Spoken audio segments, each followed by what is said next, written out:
Students, welcome to my YouTube channel the mathematics.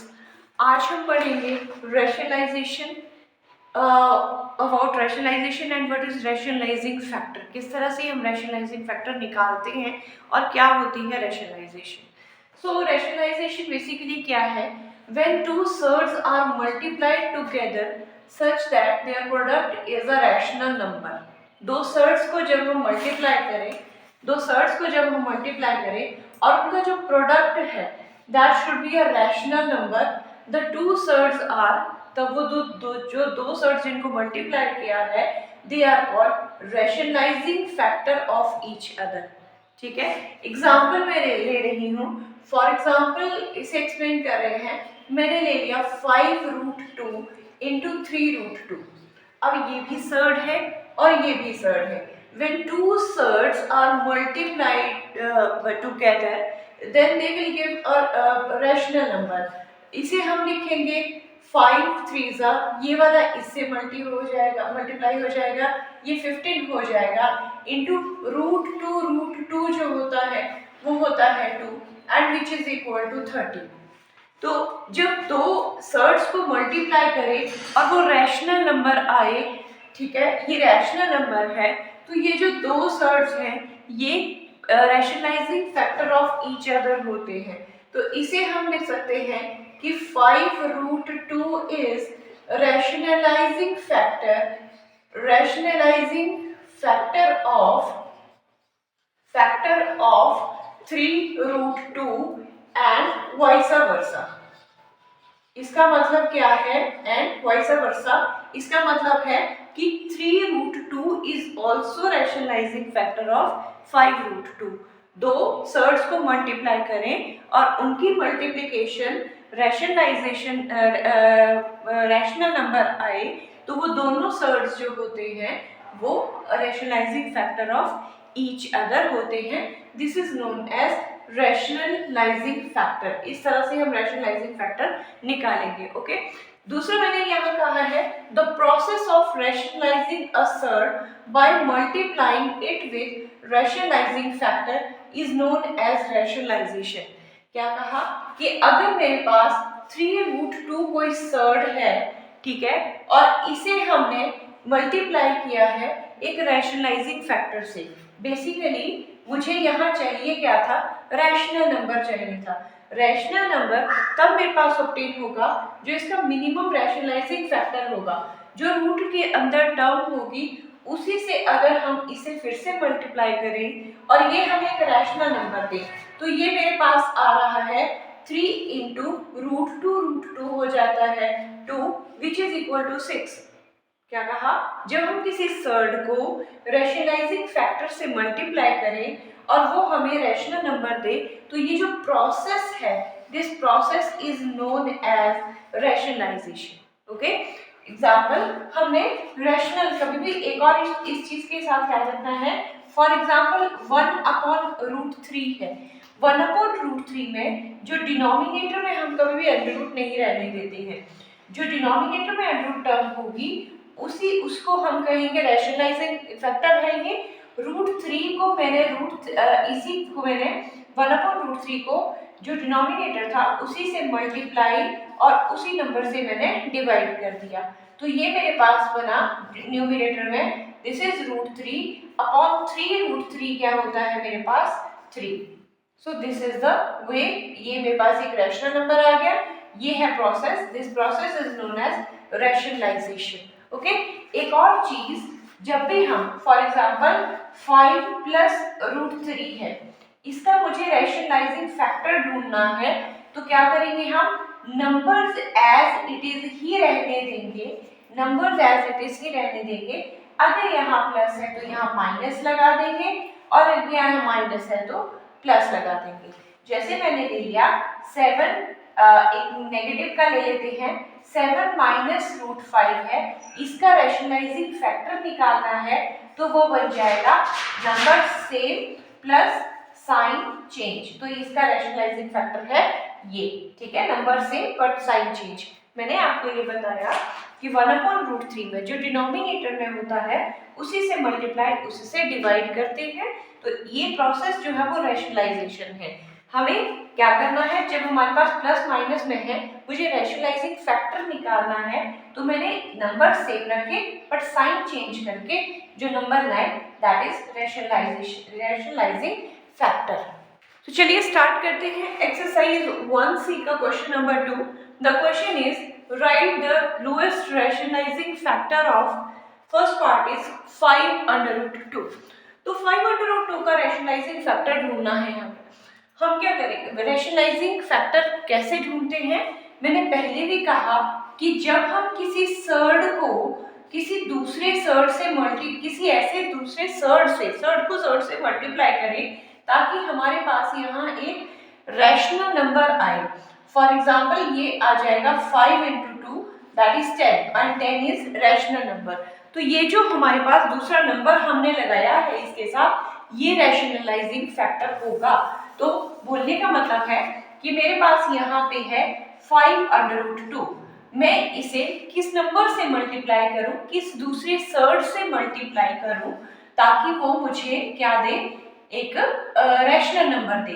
देखिए बाहर वाले नंबरों को बाहर से मल्टीप्लाई करते हैं, बहुत सारे बच्चों को कॉन्सेप्ट क्लियर नहीं होती। यहाँ कुछ नहीं है तो यहाँ 1 है, तो 5 1 बाहर वाला बाहर से मल्टीप्लाई हो जाएगा 5 और √2 × √2 सेम नंबर्स अंडर रूट के अंदर हो तो अंडर रूट हट जाता है, तो ये आ जाएगा 10। तो ये क्या आ गया मेरे पास, रैशनल नंबर आ गया। और ये कब ऑब्टेन हुआ, जब मैंने इस 5√2 को एक दूसरे √2 से जो अनपेयर्ड नंबर था उससे मैंने मल्टीप्लाई किया। तो यहाँ क्या कहेंगे हम, this employees √2 is the lowest rationalizing factor of किसका, 5√2। so this is the way how we solve this first part.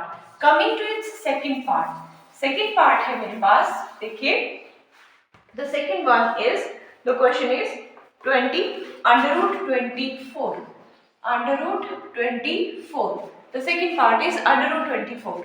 पहले तो मुझे 24 को लिखना है किस तरह से, जैसे मैं 24 के प्राइम फैक्टर्स बनाऊंगी तो ये मेरे पास 12 बन जाएगा, ये 6 आ जाएगा, ये 3 आ जाएगा और यहाँ 1, मतलब 8 3 24, 2 2 4, 2 8, 3 24। पहले ही हमने पिछली एक्सरसाइज में बात की, स्क्वायर रूट है तो 2 2 के टेबल पेयरिंग होगी, तो मेरे पास यहाँ 2 का पेयर बना, ये अनपेयर्ड रहा, तो इसे मैं लिख सकती हूँ जिसका पेयर बन गया उसका एक 2 बाहर आ गया, जो अनपेयर्ड है दैट इज 2 3 6।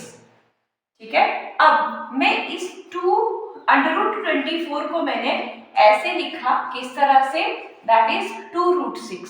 अब 2√6 को हम किस नंबर से मल्टीप्लाई करें, किस सर्ड से, इनफैक्ट सर्ड से मल्टीप्लाई करें कि मेरे पास पूरा नंबर आ जाए, तो √6 से ये जो अंडर के अंदर नंबर है इसी से मल्टीप्लाई करें तो मेरे पास बन जाएगा 2 as it is, √6 × √6 is 6, so this is 12 और 12 क्या है आपके पास, that is rational number. So लिखेंगे दिस एम्प्लॉइज √6 जिससे मल्टीप्लाई किया, this one is the lowest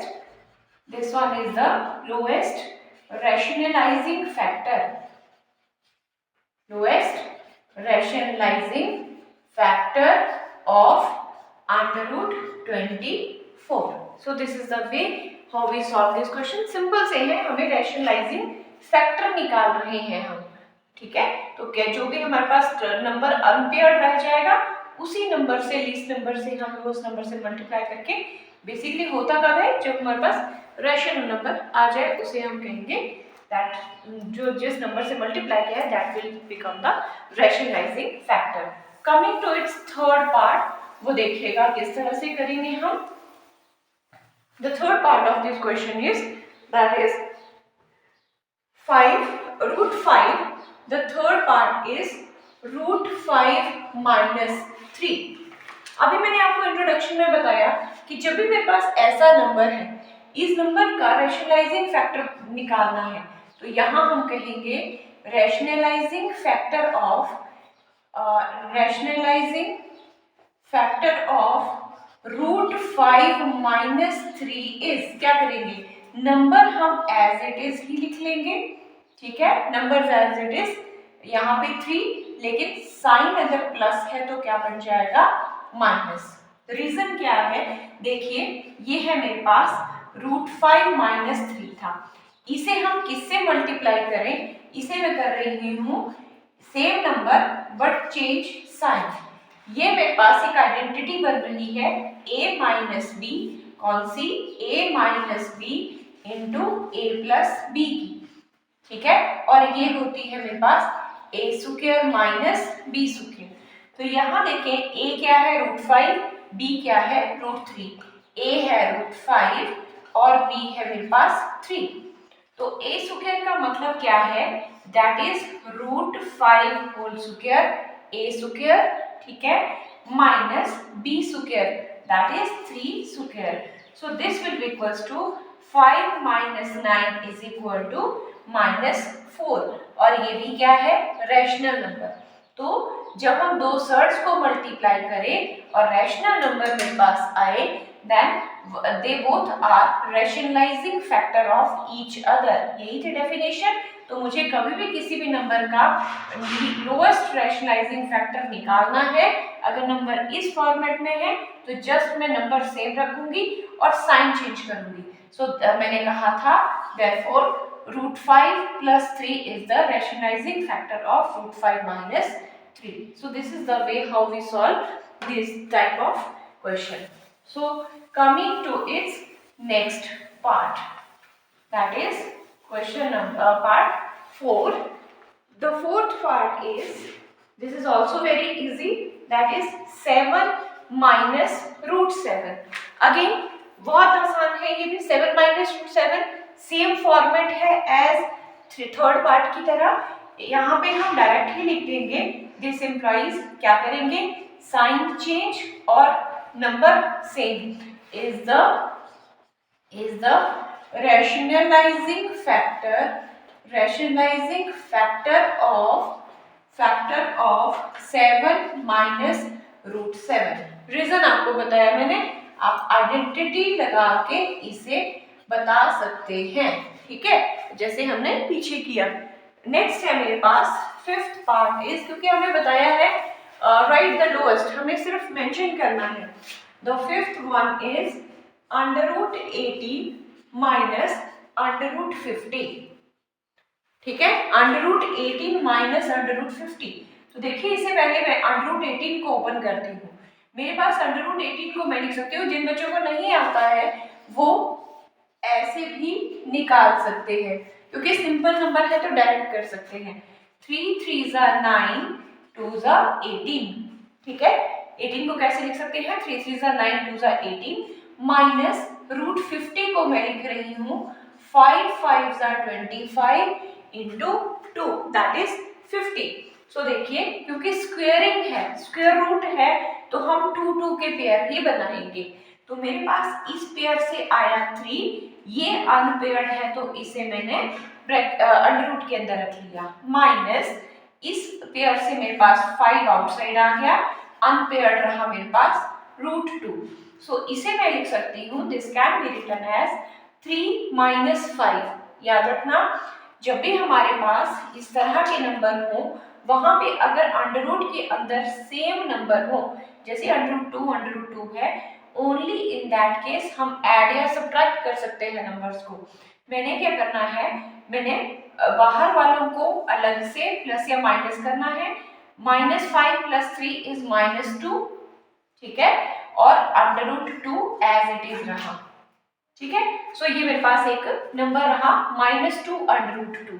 अब देखिए मेरे पास जो नंबर ऑब्टेन हुआ इस 18 अंडर रूट 50 को लेके, वो क्या बना, -2 अंडर रूट 2 रहा। अब इसे मैं किससे मल्टीप्लाई करूं, मैं इसे अगर रूट 2 से मल्टीप्लाई करूं, जो रूट के अंदर है उसी से मल्टीप्लाई कर रहे हैं ना, तो ये मेरे पास बन जाएगा -2 इंटू 2, ये 2 एक 2 दे देगा, दैट इज -4। तो मिनिमम किस नंबर से हमने लोएस्ट किस सर्ड से मल्टीप्लाई किया है, रूट 2 से। तो लिखेंगे this implies root 2 is the lowest lowest rationalizing RF लिख रही हूँ, factor of that is √18 minus √50, √18 minus √50। एक बार फिर एक्सप्लेन कर रही हूँ, मेरे पास ये दिया था, मैंने इसके फैक्टर्स बना लिए, क्योंकि स्क्वायर है तो दो दो के पेयर बने हैं, पेयरिंग वाला नंबर बाहर, विदाउट पेयर अंडर के अंदर, बाहर वाला नंबर बाहर कोऑपरेट करेगा। 5 माइनस 3 बिग नंबर के साथ नेगेटिव साइन है तो -2 √2। इस नंबर के मेरे पास जो कंबाइंड नंबर आया है, इसका मुझे रैशनलाइजिंग फैक्टर बनाना है।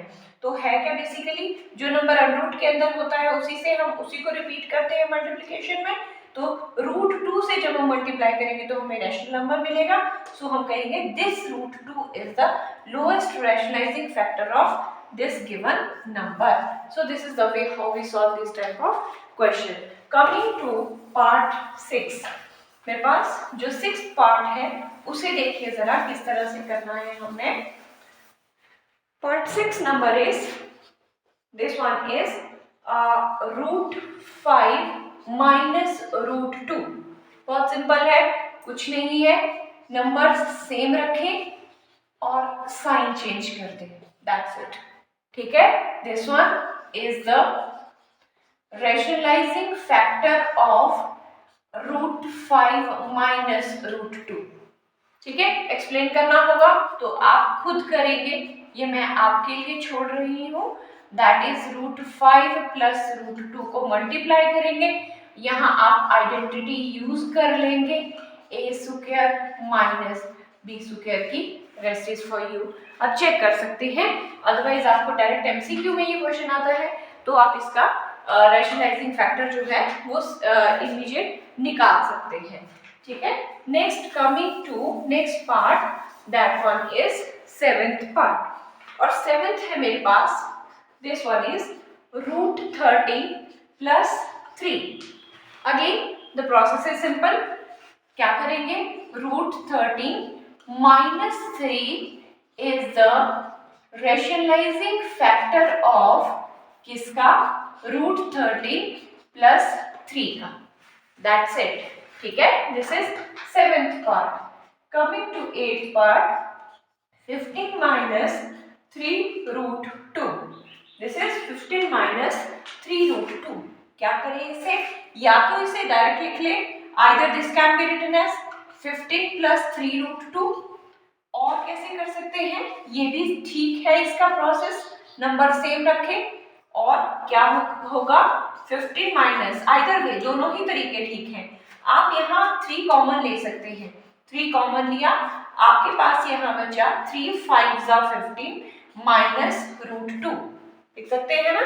तो यहाँ पे लिखेंगे इसके हिसाब से, और ये सेकंड है, या तो आप इस तरह से आंसर करेंगे या फिर दिस एम्प्लॉइज, कौन सा रैशनलाइजिंग फैक्टर होगा, जो ये हमारे पास इसके अंडर रूट ब्रैकेट के अंदर है, 5 plus √2, this is 5 plus √2 is the rationalising factor of किसका, 15 माइनस 3 √2।